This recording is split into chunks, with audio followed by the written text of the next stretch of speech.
اهلا بكل اللي بيسمعونا على موجتنا 108 اف ام شباب ورياضه. احنا معاكم في عز الزحمه، وفاء حامد، وفاء عبد التواب، نهى كامل. معانا حلقه النهارده يعني فيها زحمه كده جميله، زحمه خير وزحمه حب وزحمه سلام، بالاضافه طبعا لزحمه المرور اللي هنتكلم عنها النهارده كتير جدا. خليكم معانا، اسمعونا في عز الزحمه. نطلع فاصل ويلا عشان نبدا. احنا معاكم في عز الزحمه، وفاء حامد، وفاء عبد التواب، نهى كامل في عز الزحمه. النهارده ضيوفنا مشرفينا، عاملين زحمه في استوديو 16 بصراحه، عاملين زحمه جامده زحمه جميله. هيام الوتيدي الفولي ومحمد انور ابراهيم، دول مجموعه كده جميله عامله زحمه، زحمه خير، زحمه حب، زحمه سلام، زحمه اعلام عايز يطلع بشكل مختلف، عايز يوصل رساله مختلفه. قبل ما نتكلم بقى عن اعلام الخير، كلموني بقى، يعني بما ان احنا في زحمه، قولوا لنا بقى زحمه الطريق، كل واحد يبقى. نبدا بمين؟ هيام، اخبار الزحمه معاكي ايه؟ لا، الدنيا النهارده كانت زحمه جدا. جايه منين؟ انا جايه من العباسيه. قولي لنا النشره المروريه بتاعتك. العباسيه، بس انا جايه مترو. فالمترو يعني بصرف النظر عن الزحمه كان في حر جامد جدا، وكان التكييف بايظ للاسف. فكان الواحد حاسس ان هو خلاص يعني بيموت بيودع. يعني كانت المترو كان زحمه جدا لحد التحرير، كان زحمه قوي، كان زحمه فعلا جدا. كمان علشان يعني دلوقتي خروج الموظفين وكده، فالزحمه اضعاف خاصه كمان. جميل، خاصه في مترو الشهداء، يعني رهيب ما انصحكيش ان انت تروحي بيه. طيب الوتيدي، قولي بقى انت جاي منين وكانت اخبار الزحمه معاك ايه؟ انا جاي من العاشر من رمضان، جاي مع صديق ليا في الشركه اللي انا شغال فيها، عم طارق، بيديني طاقه سلبيه وانا بحاول اديه طاقه ايجابيه، بقول له انا هطلع هوا يا عم. فجيت لحد مصر الجديده وخدت المترو. المترو بقى في المنطقه دي الاستاد وكده، مترو تكييف عالي جدا، مش عايز انزل منه لحد ما نزلت العتبه، غيرت من العتبه ساونا بقى. ساونا في العتبه، ما ينفعش اكمل بالمترو لحد ما سبيرو عشان الحر بجد. بس يوم جميل ان شاء الله وموفقين باذن الله. محمد انور، قولي بقى اخبار الزحمه معاك ايه؟ هو انا جاي من سيدة زينب، ويعني هو المكان مش بعيد عن مسبيرو، قريب، ولكن باب اللوق كان زحمه شويه. وبعد كده دخلت عبد المنعم رياض، كانت الدنيا زحمه حاجه بسيطه، بس برضو الدنيا لطيفه، يعني وصلنا بسهوله برضو الحمد لله. الحمد لله. طيب خلينا بقى نبدا في فترتنا ونشوف الزحمه اللي انتوا عاملينها في الميديا. الوتيدي الفولي، انت صاحب فكره ومبادره اعلام الخير. يعني ايه اعلام خير؟ وفي اعلام شر؟ طيب تحياتي في البداية لحضرتك وكل مستمعي إذاعة شباب الرياضة. عايزين نقول دايما، يمكن اللي بيسمعونا دلوقتي شايفين إن في إعلام بيبقى إعلام يتحمل المسؤولية الاجتماعية، إعلام بيحاول يكون مع البلد، وفي إعلام تاني معروف إن هو إعلام بيبقى ضد البلد. فإحنا في فكرة إعلام الخير، هو الفكرة جاية إزاي؟ هو تأهيل الشباب أخلاقيا ومهنيا. يمكن أنا أول ما حصلت على الدراسات العليا في الإعلام، بدأت إن أنا أشترك في إذاعة أونلاين، والحمد لله كان أدائي كويس، تم اختياري عضو إدارة برامج. وبدأت الفكرة إن أنا بقيت أساعد الشباب، أي حد يطلب مني حاجة إن أنا أساعده. رحت قناة تلفزيونية كمذيع، بقيت أساعد الشباب. انتشرت الفكرة في يوم من الأيام وأنا راجع من القناة الفضائية، وكان صديقي يضيف معايا، فقال لي وتيدي أنت بتسمع كويس مع مساعدة الشباب، طب ما تعمل فريق عمل اسمه استاذ سيد رمضان. فبقول له يا سيد انا ما فريق عمل، طب مع تطوعي ومجاني. قال لي هتلاقي ناس معايا. بدات كان معانا برضو من الناس الموجوده هي محمد انور من المؤسسين لينا، قعدنا سنه ونص، وناس قعدوا معايا طب ايه رؤيتك؟ قلت لهم انا نفسي الاقي شباب اللي هيبدا بيهم بقى الميديا، الناس اللي سواء كان في مجال الاعلام او لسه في اولى وثانيه بيدرس، او حتى مش اعلام وعايز يكمل في المجال، وعايز يكمل في مجال الاعلام بالظبط. ابدا اشتغل معاه على تكريس الاخلاقيات. على فكره مفيش مشكله عندنا في المهنيه، هي المشكله كلها في جزء ان انا كاعلامي اكون عندي مسؤوليه اجتماعيه تجاه المجتمع بتاعي واخلاقيا. حضرتك بدانا في الاخلاقيات نكرس بقى حاجه مهمه. شوف حضرتك لما مثلا يكون حضرتك كنت بتصلي، فتلاقي الطفل بنت حضرتك تبدا تصلي معاكي، ده تكريس خفي ان انت بتحاولي تزرعي فيها اهميه الصلاه. ده اللي احنا عملناه. يعني احنا فكره الاخلاقيات ما كناش نقول للشباب لازم يبقى عندك اخلاقيات في الاعلام، لا احنا بنجيب له ناس في مجال الميديا قدوه، بتعمل ايفنتات وبنعمل دورات تدريبيه. طيب هنتكلم عن ايفنتات اعلام الخير، لكن بعد الفاصل. شاركونا وتابعونا على 257566977. فريق اعلام الخير معانا النهارده على الهوا في استوديو 16. نستقبل تليفوناتكم ونتكلم مع بعض بصوت عالي ايه مشاكلنا احنا كشغالين في الميديا. عامل زحمه قوي وعامل دوشه وساعات اصواتنا ما بتوصلش. نرجع ليكم تاني في عز الزحمه. يمكن احنا كده قبل ما نطلع كده للموجز الانباء نقول كده سريعا ايفنتات انتوا شاركتوا فيها وبدات تسمع والناس بدات تعرف ان في جروب عامل زحمه في الميديا وعايز يوصل للناس رساله انه يا جماعه يعني لازم شويه يعني ننتقي الماده الاعلاميه ونقدم حاجه حلوه للناس. ايفنتين سريعا قبل موجز الانباء.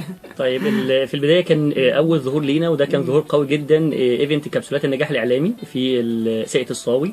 وده احنا بدانا فيه، كان المفروض عندي محاضره اليوم فانا المفروض محاضره ساعتين، فاحنا جمعنا التيم يا جماعه طب احنا عايزين نفيد الشباب. فقالوا طيب وتيد احنا ممكن نعمل حاجه ان نتكلم تلت ساعه نبدا ندعو اداره العلاقات العامه ممثلين عن الاذاعات الموجه والاذاعات اونلاين يكونوا موجودين، ونطلع مندوب عن كل اذاعه يدي كبسوله نجاح. يعني هو سر نجاحه او هو ايه سبب نجاحه وانتشاره سواء اونلاين او اف ام او كده بالظبط. وكمان نقل خبرات، لان كان كل اذاعه تطلع وكنا بنتارجت الاذاعات اونلاين تحديدا لان دي فرصه قويه جدا للشباب يكونوا موجودين فيها. وهم على فكره الاذاعات الاونلاين هي اكتر استيعابا للشباب، يعني بالظبط اغلب طاقتهم طالعه في اذاعات الاونلاين، وهي دي البدايه اللي احنا بنقول اصلا اذاعات الاونلاين ده تدريب للشباب. فكان كل حد مسؤول عن اذاعه اونلاين يطلع يقول يا جماعه احنا بنعمل انترفيوهات للناس وحاجات تطوعيه، تعالوا قدموا وكبسوله النجاح بتاعتنا كذا. وكان يومها دعيت بقى لحاجه ارشق لهم اللي هي سمعت شويه، وبدات الصحف تكتب على فريق اعلام الخير يدعو لحمله ارشق لهم اذاعه وارشق لهم تلفزيون، ودي بقى هنحكي التفاصيل ليها كتير. طيب يعني خليكم معانا، هنكمل معاكم في عز الزحمه لكن بعد موجز الانباء. يلا نرجع ليكم تاني في عز الزحمه، لسه بتسمعونا على الهوا وفاء حامد، وفاء عبد التواب، نهى كامل. ونرجع تاني لكبسولات النجاح اللي هي سمعت في عز الزحمه. طيب محمد انور، انت اكيد حضرت ايفنت كبسولات النجاح. اكيد طبعا. طيب قولي بقى كانت الكبسوله اللي شدت انتباهك قوي خاصه بالاذاعات الاونلاين؟ بصي، هو بدايه انا حابب اشكر اذاعه شباب الرياضه، وحابب اشكر حضرتك المذيعه الشاطره استاذه نهى كامل. هو احنا في البدايه لما تعرفنا على مستر وتيدي كان الفكره بتاعه اعلام الخير في حد ذاتها لفتت نظرنا. فكمؤسسين يعني لما شفنا الموضوع لقينا ان فعلا هو الفكره بتاعته نبيله جدا، وقد ايه هتساعد الشباب وهتساعدنا، يعني خصوصا ان احنا كنا في مننا كتير طلبه. يعني انا كنت في الوقت ده في ثالثه كليه اعلام جامعه القاهره. لما ابتدينا نعمل ايفنتات ونسمع، طبعا انا كنت في الوقت ده مسكت اداره العلاقات العامه. كان دوري ان انا بنسق بين الشخصيات الاعلاميه الكوادر اللي هتيجي تحضر الايفنتات معانا وبين المكان اللي احنا هنحجزه، وبعد كده بيبتدي شغل التنظيم، هو اللي بيبتدي ينظم المكان. محمد اسمح لي، يعني هل انتوا بتعملوا كده لان انتوا حاسين ان في فجوه ما بين الناس اللي بتدرس او حابه ان هي تدخل مجال الميديا او الاعلام والناس اللي شغاله بالفعل؟ يعني في كده فجوه، الناس أكيد اللي شغاله في وادي والناس اللي بتدرس في وادي والناس اللي شغاله بث مباشر دول في وادي ثالث. اكيد. فطبعا يعني احنا لقينا ان فعلا هي فرصه كويسه ان احنا نشتغل على حاجه زي دي. اشتغلنا عليها وبقوه والحمد لله ربنا كرمنا والموضوع سمع. احنا كان هدفنا في الاول وفي الاخر ان احنا نساعد الشباب على الابداع والتميز، وبرضه هنساعد نفسنا. يعني احنا برضه يعني انا في الفتره دي قدرت اشتغل في قنوات فضائيه واذاعات اونلاين وامسك اداره راديوهات.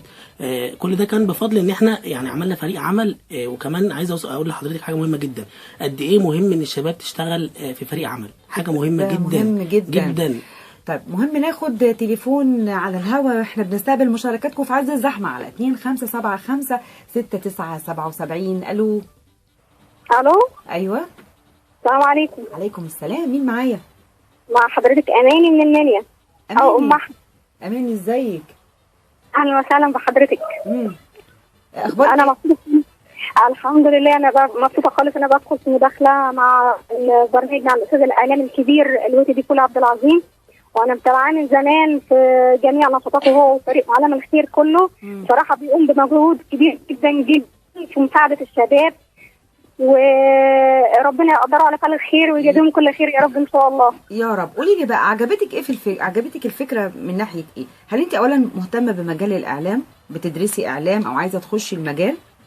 لا ابدا، لا ابدا والله، بس انا متابعه الانشطه والمجهود بتاعه من زمان اصلا. يعني انت عجباكي فكره ان يكون في مجموعه من الشباب عايزين ينشروا فكر معين، عايزين يساعدوا الشباب اللي داخلين في مجال الاعلام ان هم يلاقوا فرص او يتدربوا او ان هم يتقابلوا مع الرواد اللي هو اكبر منهم شويه في المجال. هو اكيد طبعا بيقدم لنا صوره جميله كده جدا ونزيهه للاعلام المصري النزيه اللي خالي من اي تشوهات اعلاميه.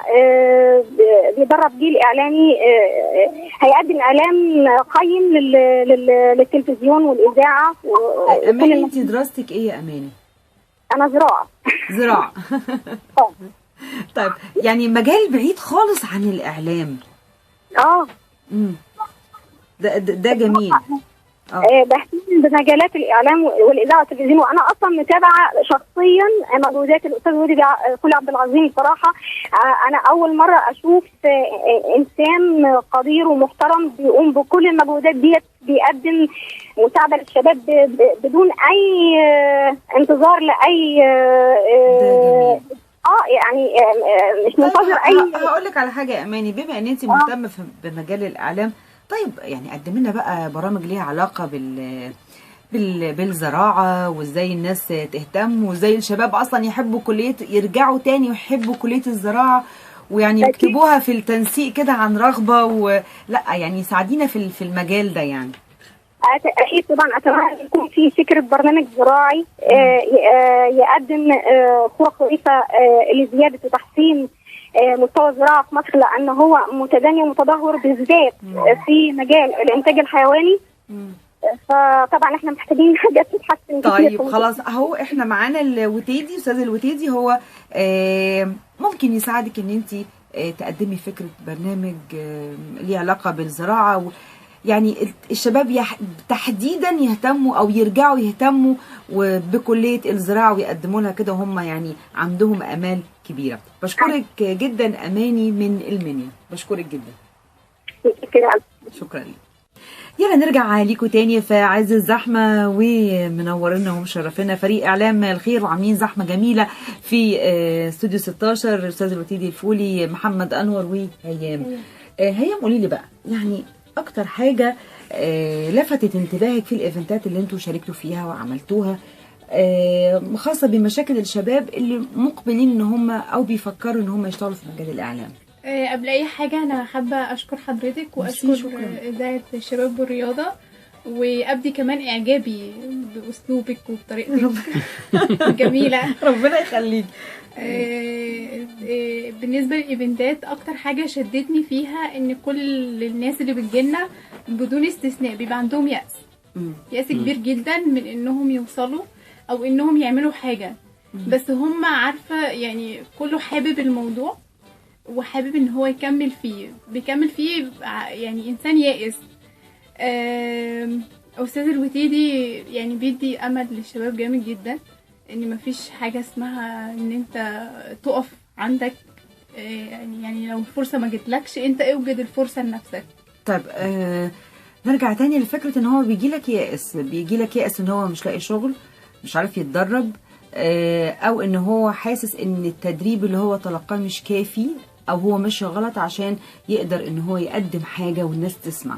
يعني ساعات في بعض الشباب بيبقى عنده اعتقاد ان هو لا انا بعرف، بس هو ناقصه حاجات كتيره ومش عايز يسمع.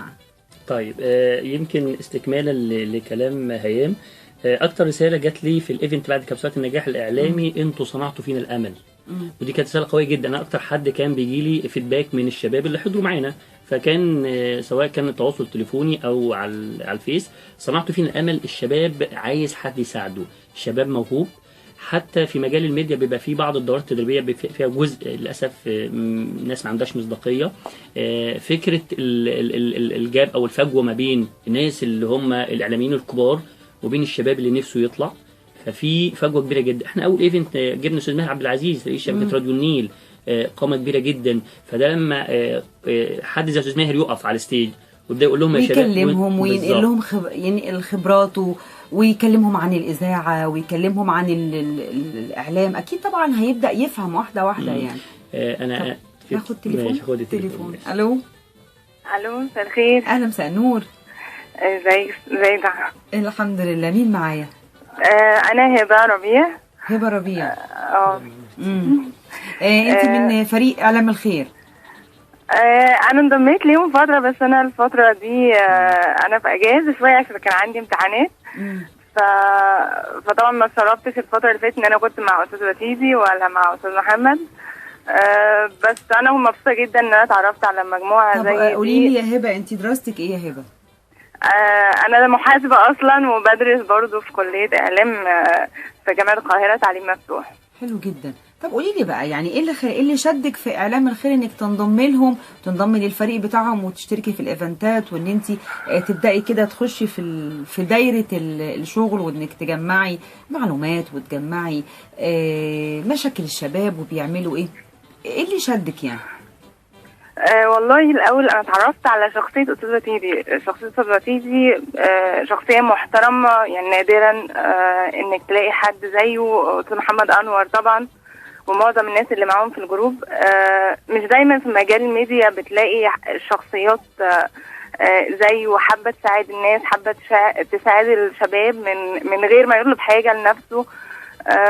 فدي اكتر حاجه شدتني ليه، يعني اكتر حاجه شدتني ان انا اتعرف على الجروب ده اكتر واحضر معاهم واستفيد اكتر منهم. طب اتعلمتي ايه منهم؟ بصي، انا اول حاجه حضرت معاهم كان كورس كده اسمه المتحدث الواثق. هو ده يمكن ما كانش ليه دعوه قوي بالميديا، بس كان بيأهل الشخص اللي هو حابب ان هو يبقى مذيع او حابب يبقى يعني متحدث في اي مكان، ان هو يكون واثق من نفسه كويس جدا، يقدر يأثر على الناس، يقدر يتأثر بيهم ويأثر فيهم طول الوقت.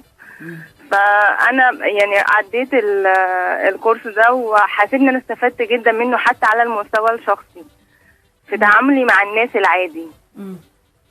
يعني الكورس ده غير شويه شخصيتك ودماغك وتفكيرك تجاه الناس؟ اكيد طبعا، اكيد. هو الاول انا يمكن مش بتكسف في التعامل مع الناس في العادي، بس يمكن لو طلعت قدام اكتر من شخص انا ما اعرفوش كنت بتحرج جدا ان انا اتكلم او اقدر اوصل فكره في دماغي دي. لكن بعد ما اكتسبت الكورس ده معاهم، لا انا قدرت واتشجعت وقدرت اقدر اتكلم وقدرت اقدر اثر فيهم واوصل لهم فكرتي اللي انا عايزاها. لا غير معايا كتير جدا. عشان كده انا قعدت فتره يعني بروح معاهم وبحاول احضر كل الكورسات اللي اقدر عليها. يعني انا يمكن ظروف شغلي شويه بتاثر، لكن بحاول قدر الامكان ان انا اكون معاهم عشان استفيد اكتر. جميل جدا. هبه، انت خلاص خلصتي امتحانات، هم في انتظارك الحمد لله عشان ترجعي تاني تنشطي بقى في الفريق. بشكرك جدا يا هبه، ونرجع تاني ليكوا. شكرا يا هبه. نرجع تاني، يعني عايزه اعرف برضو اكتر منكم الحاجات اللي بتقدروا تساعدوا بيها الشباب. يعني مثلا هبه بتقول انتوا ساعدتوها في كورس ازاي الشخص يقدر يتحدث قدام الجمهور، يبقى واثق في نفسه. فطبعا دي ساعدتها كتير، حتى لو ما اشتغلتش في الاعلام اكيد هيساعدها في شغلها. ايه الحاجات التانية اللي بتقدموها ان هي تساعد الناس ان هي تشتغل على نفسها في مجال الاعلام؟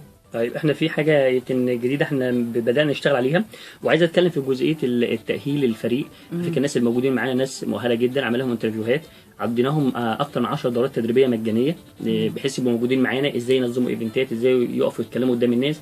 فالفريق اصلا مؤهل. وصلنا لمرحله ثانيه، الشباب اللي موجود هو اللي بيدرب. يعني احنا وصلنا لمرحله عملنا كورس اسمه الزتونه الاعلاميه، كان منهم شباب اللي هم دربناهم وبقوا موجودين. حاجه جديده بنقول للشباب دلوقتي، في جروب على الواتساب احنا عاملينه بندي فيه محاضرات مجانيه دلوقتي علشان الناس اللي حتى موجوده بره مصر من الاعلاميين.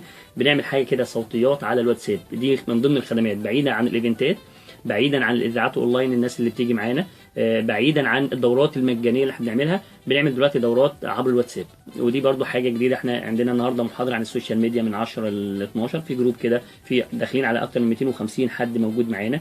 فاحنا بندور على اي حاجه تفيد الشباب في مجال الاعلام. عايزين نطلع كوادر اعلاميه شابه بتساعد الشباب على الوصول للهدف اللي هم عايزينه.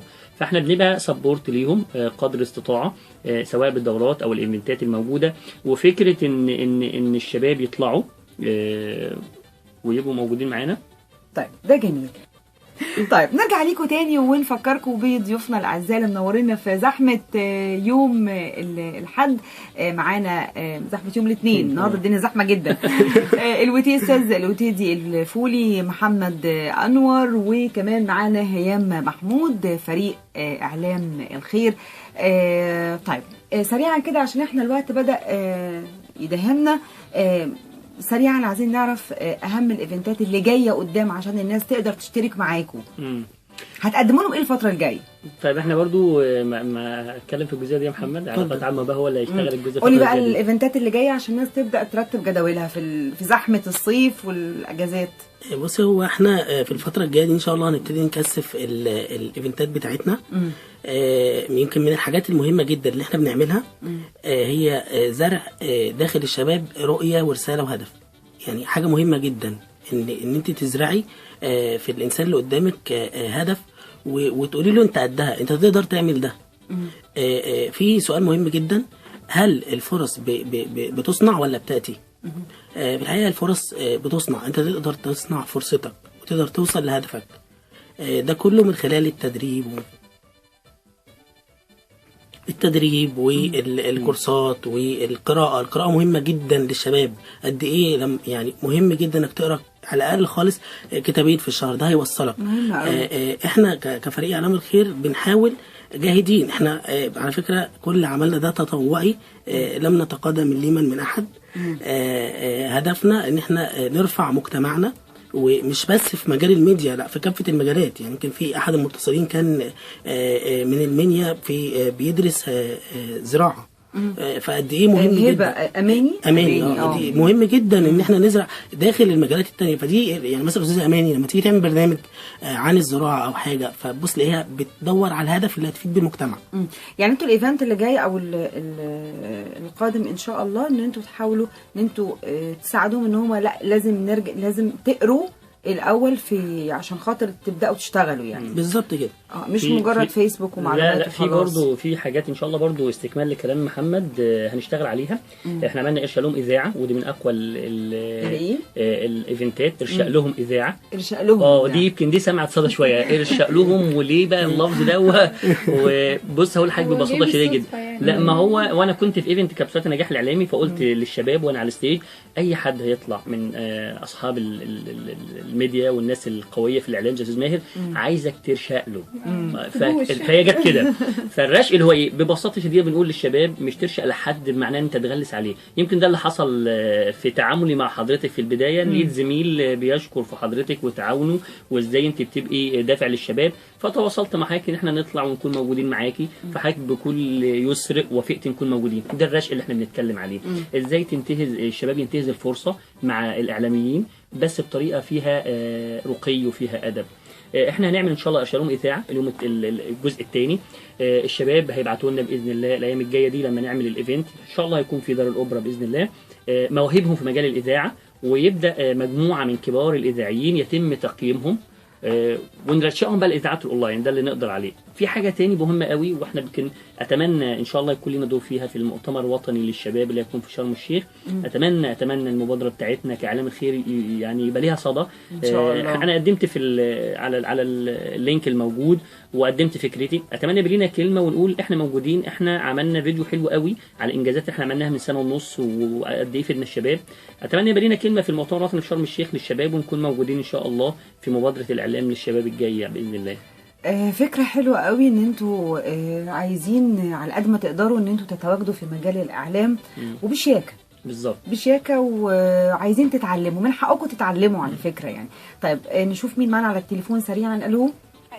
ايوه مين معانا؟ مع حضرتك بدور عرابي من كفر الشيخ. اهلا يا بدور، ازيك؟ الله يسلمك. قولي لي بقى يا بدور، هل انت على اتصال بفريق اعلام الخير؟ اكيد طبعا، عارفه استاذ وتيدي واستاذ محترم جدا، وفريق اعلام الخير ده حاجه كويسه جدا لانه بيشجع الشباب. شباب كتير عنده موهبه وعنده احلام وعنده افكار بس مش بيلاقي الفرصه. طيب قولي لنا بقى يعني بما ان احنا في برنامج عز الزحمه، ايه اللي منعك توصلي؟ اولا علشان كل حاجه تقريبا متركزه في محافظه القاهره. فالمسافه بتبقى طويله وبعيده قوي علينا، عشان نروح ونرجع بتبقى صعب. يعني انتوا محتاجين كورسات ومحتاجين مجهود اكبر في المحافظات. فانا بكلم عشان استاذ وتيدي يسمعني ويجي بقى بقيه المحافظات كلها، مش بيبقى متركز في القاهره بس. هو فعلا هي مشكله ان القاهره هي اللي واخده النصيب الاسد في كل حاجه، في الكورسات في الايفنتات. فمحتاجين ان احنا نتحرك شويه، يعني نتمدد بقى للمحافظات، لان انتوا من حقكم بتشهدوا ايفنتات مهمه تفيدكم. ده اكيد طبعا، ده اكيد. وخاصه ان البنات بيبقى برضو السفر مشقه عليهم، وممكن في البيت ما يسمحوش. بيبقى بيت بقى، وبرضو الاولاد وكده، يعني صعب شويه. بس طيب. يعني اللي بيبقى عايز بيحاول، بنحاول على قد ما نقدر. بس فريق اعلام الخير طبعا يعني ان شاء الله يعمل دورات في كل المحافظات يا رب. سريعا يا بدور، قولي لي اتعلمتي ايه واستفدتي ايه منهم؟ والله وانا استفدت اول حاجه المفروض الواحد يبقى صبور قوي. صبور ده لازم، ده القاعده رقم 1 للناس اللي شغاله في الميديا يعني. يبقى صبور قوي، عايزه صبر كبير قوي وتحمل. جميل. ربنا يوفقك يا بدور، ورسالتك وصلت، وان شاء الله كده هناخد منهم وعد ان هم يلفوا المحافظات. ان شاء الله. اشكرك جدا. العفو. طيب محمد، كان ليك تعليق على كلام بدور؟ في الحقيقه انا بشكرها. كنت عايز بس اعلق ان كنا عملنا اجتماع قريب، فريق اعلام الخير، وكان المستر وتيدي اتفقنا يعني احنا هنعمل كورسات في كافه المحافظات. ده كان اقتراح من مستر وتيدي، ويعني هو لقى عندنا قبول شديد يعني، ولكن نظرا للضغط برضو اللي احنا فيه بسبب الشغل وكده، فان شاء الله باذن الله نبتدي ان احنا ان شاء الله باذن الله نبتدي ندي كورسات في كافه المحافظات، لان احنا اتدربنا على ده ان احنا نساعد الشباب في ده. فان شاء الله احنا مكملين، ويمكن يعني احنا بنبقى سعداء لما بنستضيف ناس معانا في الايفنتات. كان معانا الاستاذ احمد سمير مدير نغمه FM، قد ايه فاد الشباب. يعني هي الافاده بتبقى يعني لما الشاب يطلع ويتكلم قدام قامه مثلا من الاعلاميين ويبتدي يقيمه، ده في حد ذاته بيديله طاقه ايجابيه يقدر يكمل فعلا. بس ودايما الدعم لما بيكون طالع منك من قلبك علشان توصله قدامك اكيد هيوصله. طيب اكيد هنطلع فاصل، خليكم معانا، هنرجع ليكم في عز الزحمه. بتسمعونا على 108 FM شباب ورياضه، معاكم على الهوا وفاء عبد التواب، نهى كامل. فريق اعلام الخير عامل زحمه جامده جدا، زحمه على التليفون، زحمه في الاستوديو. نشوف مين معانا على التليفون. الو مصطفى، ازيك؟ الو مصطفى، ازيك؟ اهلا بحضرتك. ازاي اخبارك؟ هو فعلا في زحمه حتى على المكالمات. انا من ساعه بحاول ان اوصل، لكن في مشكله فعلا. واضح ان الفريق عامل زحمه حتى في التليفونات برضه. ما هنعمل ايه بقى، اعلام الخير. اهلا طيب اتفضل استاذ مصطفى. كريم، وطبعا لكل ضيوفك والبرنامج الرائع والرساله الرائعه اللي انتم بتوصلوها للناس، واتمنى دايما ان احنا نشوف كتير من ده يعني. انا بس باختصار حابب ان انا اقول كلمتين مختصرتين. اول حاجه كلمه عامه لكل الناس. اول حاجه احنا كرساله محتاجين كلنا ان احنا يبقى عندنا رساله اخلاقيه او رساله وطنيه. الرساله دي بتدفعنا دايما ان احنا نصحح المفاهيم ونعلم الناس. ولما الاعلام بقى رساله مؤثره ورساله في السنوات الاخيره يعني لها ثقل، وبقت بتوجه الناس وبتوجه الراي العام كله، اصبح مسؤوليه الاعلام مسؤوليه كبيره على كل الناس يعني، او على كل اللي بيعملوا في مجال الميديا عموما. فانا شايف ان هو كاي حد يعني شغال في الاعلام او اللي عنده منبر اعلامي مرئي او مسموع او مكتوب، لازم يعرف كويس جدا ان هو عليه رساله، فلازم يتحمل هذه الرساله امام الناس وامام الوطن وامام اي حد وامام نفسه وضميره اولا. دي اول رساله بوجه عام. الرساله الثانيه طبعا اللي انا حابب اوجهها لاعلام الخير وكل الفريق المحترم اللي انا اعرف ناس منه، ناس كوادر وناس محترمه جدا، وعلى راسهم طبعا الاستاذ وتيدي فول عبد العظيم. ده راجل محترم جدا يتمتع بالمصداقيه، وطبعا مش عايز اشكر فيه قدام الناس يعني برضو عشان ايه ما نبقاش احنا بنجامل او كده. لكن انا حابب اقول الرساله الخاصه بتاعه الفريق اعلام الخير. انا شايف كاقتراح ليس الا انه يبقى في خطه لفريق اعلام الخير محدده الوقت، محدده الاهداف، وليكن مثلا الخطه دي تقول لنا ان فريق اعلام الخير هيعمل برنامج تلفزيوني او برنامج اذاعي مثلا مسمع البرنامج ده هدف 1 2 3. الاهداف دي تخدم الاعلام وتخدم الناس اللي عايزه تشارك في الاعلام. كمان مهم جدا ان احنا نلتفت لحاجه يا استاذ وتيدي. ممكن اي حد يطلع يقول انا هدفي ان انا انشر الخير وانشر الاعلام، ده كلام، دي تصريحات ممكن نسمعها من اي حد، لكن محتاجين ده بقى يبقى في عندنا اهداف عمليه. الاهداف العمليه دي لما احنا نحطها اكيد طبعا هنوصل لنتيجه خيريه محققه جدا ومفيده جدا. وانا بشكركم جدا جدا احنا اللي جدا. بنشكرك يا استاذ مصطفى ان انت شاركتنا على الهوا في عز الزحمه، بشكر حضرتك جدا. طيب قبل ما نقفل يمكن استاذ مصطفى قال مسك الختام ان احنا بنتكلم ان احنا عايزين او انتوا في اعلام الخير عايزين تنشروا اخلاقيات ومبادئ مهمه في المهنه وان الشباب يتعلموها بجانب الادوات المهنيه اللي انتوا بتساعدوهم فيها. كان استاذ مصطفى بيقول ان انتوا محتاجين ان يكون لكم برنامج محدد بالتوقيتات. هل بالفعل عندكم كده؟ طيب تحياتي لمصطفى. يعني حتى لا تكون الرساله معممه يعني. كلام جميل جدا.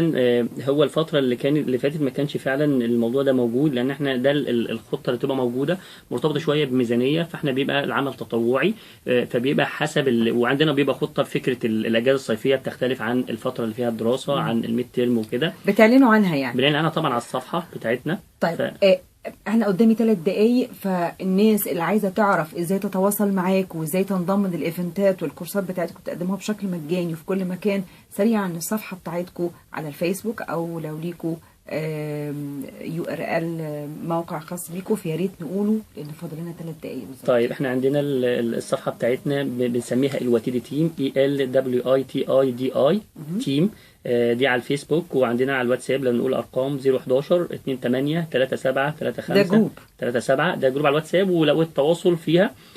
وعندنا المدونه بتاعتنا اسمها اعلام الخير بالعربي، دي اللي بينزل فيها بقى الايفنتات بتاعتنا واللي احنا بنشتغل عليها. وعلى اليوتيوب القناه بتاعتنا اسمها الوتيدي تيم برضو على اليوتيوب، وفيها كل الايفنتات اللي احنا عملناها قبل كده. وحاليا دلوقتي موجودين في احدى الاذاعات اونلاين ماسكين اشراف عام عليها. اي شاب بنفسه ينمي الموهبه بتاعته او يكتشف موهبته يتواصل معانا عبر الصفحه بتاعتنا وهنساعده وهنقف معاه، وان شاء الله يبقى الموضوع عملي اكثر باذن الله. ان شاء الله. انا بشكركم جدا، وان شاء الله لنا لقاءات اخرى باذن الله. ومحمد يمكن انا بس كنت حابب اشكر حضرتك على دعمك لينا. انا بشكرك يعني انتوا بتدونا طاقه ايجابيه اصلا، حاجه جميله وحاجه مشرفه. عملتوا لنا زحمه جميله. شكرا لحضرتك، استفدنا جدا اللقاء مع حضرتك، وربنا يحفظكم يا رب. احنا ان شاء الله هنغطي كل ايفنتاتكم وباذن الله هنتابع معاكم، يعني بنوعدكم حتى احنا هنا فريق في عز الزحمه هنجري وراكم في اي زحمه انتوا بتعملوها. ربنا يحفظك. هيام انا بشكرك جدا. وانا كمان بشكرك جدا، كنت سعيده جدا النهارده ان انا شفتك ميرسي، شكرا. وكنت معاكي. انا بشكرك، واستاذ وتيدي الفولي بشكرك جدا، استاذ محمد انور وهيام وكل فريق اعلام الخير. وطبعا بنعتذر للناس اللي احنا ما قدرناش نرد عليهم على التليفون، هنتواصل معاكم وهيبقى هيكون لنا حلقات تانية تيجوا تشرفونا تعملوا زحمه كمان وكده. نشكركم جدا، لسه الزحمه مستمر معاكم ان شاء الله، لكن خارج استوديو 16 باذن الله. بنشكركم جدا، كنا معاكم على الهوا وفاء حامد، وفاء عبد التواب، نهى كامل، شكرا لكم.